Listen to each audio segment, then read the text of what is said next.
انا في المواقف اللي زي موقف فتوح وهروبه والسهر وبتاع، بيعجبني قوي المشجع الزملكاوي اللي بيبقى ما عندوش مشكلة يهين ناديه او يسلم لعيبته ويبيع لعيبته، بس يقوم الدنيا على لعيب من الاهلي.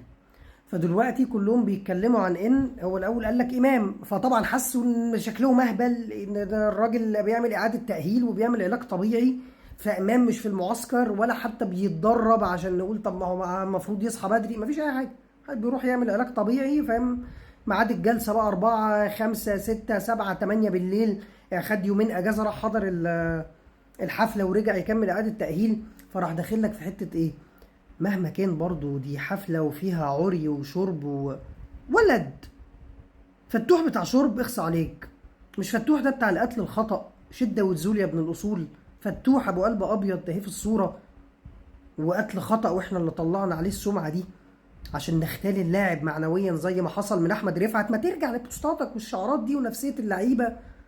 فدلوقتي بقى فتوح بيروح أماكن فيها شرب وفيها سهر ليه؟ بس عشان تلبس إمام. هو ما عندوش مشكلة، هو ما عندوش مشكله. بقول لك ايه، همشي فتوح بكره، مش فارق معانا من امتى، ما في كده وكده، اللعيبه بتمشي وبتهرب، بفسخ له عقده بكره، بس تعالوا نسخن الدنيا على امام. فوالله الموضوع مضحك قوي. وتاني هقول النقطه اللي على طول بقولها، انت صح، انا ما عنديش مبادئ زي ما انت بتقول. طب وريني انت مبادئك. فتوح دي المره الكام؟ مرة الكام اللي يتقفش بيشرب، مرة الكام اللي بيتقفش بيسكر، الراجل اللي اتهم في جريمة قتل ما شفناش 50 جنيه اتخصمت منه. فتاني انا ما عنديش مبادئ، وريني انت مبادئك.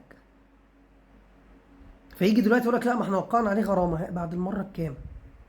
ده احنا امام اول غلطه عملها اول ما جه النادي توقع عليه غرامه، قلت لي امام اللي ما حدش قادر عليه. كنت بقول لك يا ابني غرامه ومش غرامه من اول غلطه عملها. دي المره الكام؟ وعشان انت عندك البديل للي بيلعب، ما تمثلش عليا. انت السنين اللي فاتت عشان فتوح كان اساسي وكنت محتاجه، انت ما تقدرش تكلم لعيب انت محتاجه. واللسته طويله بقى، انت عارف اللي بتيجي تقول بس الاهلي اللعيبه ما بيفرضوا نفسهم والجمهور بتاع. بس ارجع انت بس تاريخك، شوف انت اللعيبه عندك فاهم بيعملوا بلاوي ما كنتش بتقدر تيجي جنبهم. فما تجيش برضو تقول لي انا عاقبته دلوقتي، لا انت بتاخد اللقطه عشان انت دلوقتي فنيا مش محتاج فتوح. لكن من 6 شهور ومن 7 شهور بس لما كان بيقتل وبيحشش وبيسكر وبيهرب من المعسكرات زي المعسكر برضو اللي مشي منه قبل كده، وشيكابالا نفسه طلع سلمه وقال لك انا كلمته وقلت له ارجع وقال لي انه راجع وما رجعش، ما قدرتش ساعتها تعمل معاه حاجه. بس فاللبسه لبسه فتوح، انت بقى هتفضل امام مش امام، زيزو مش زيزو، كل يعمل كل اللي بتعمله ده لبسه فتوح.